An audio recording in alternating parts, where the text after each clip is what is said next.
எப்படி இருக்கு? உங்களுடைய ரசிகர்கள் போய் புல்லுக்கட்டை காமிச்சு ஏதாச்சும் ஆயி போச்சுன்னா திரும்பி எல்லாம் இங்க போராட யாருக்கும் திராணி இல்லன்னு. திராணி இல்லையா? திராணி அப்படியே திராணி இருந்துட்டாலும் அப்படியே நாட்டில் நடக்கிற எல்லா விஷயத்தையும் அக்கா அப்படியே கேட்டு தள்ளிடுவாங்க. விஜய் அவர்கள் பேசுனதுல ஒரு இது ஏதோ தப்பா இருக்கு அப்படின்னு சொல்லிட்டு எடுத்து பேசுற மாதிரி பேசுறியம்மா.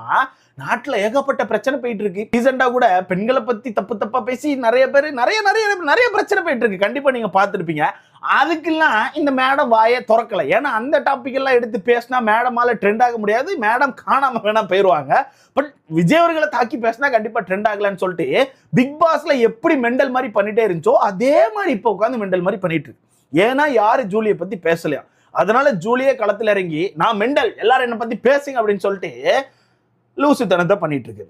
ஜல்லிக்கட்டுக்கு எனக்கு தெரிஞ்சு அந்த டைம்ல விஜய் அவர்களுமே குரல் கொடுத்தாங்கன்னு நினைக்கிறேன். ஸோ எல்லாருமே அந்த டைம்ல குரல் கொடுத்தாங்க. ஏதோ மேடம் மட்டும்தான் நின்று குரல் கொடுத்து வாங்கி கொடுத்த மாதிரி கடுமையான சீன் போட்டுட்டு இருக்கு.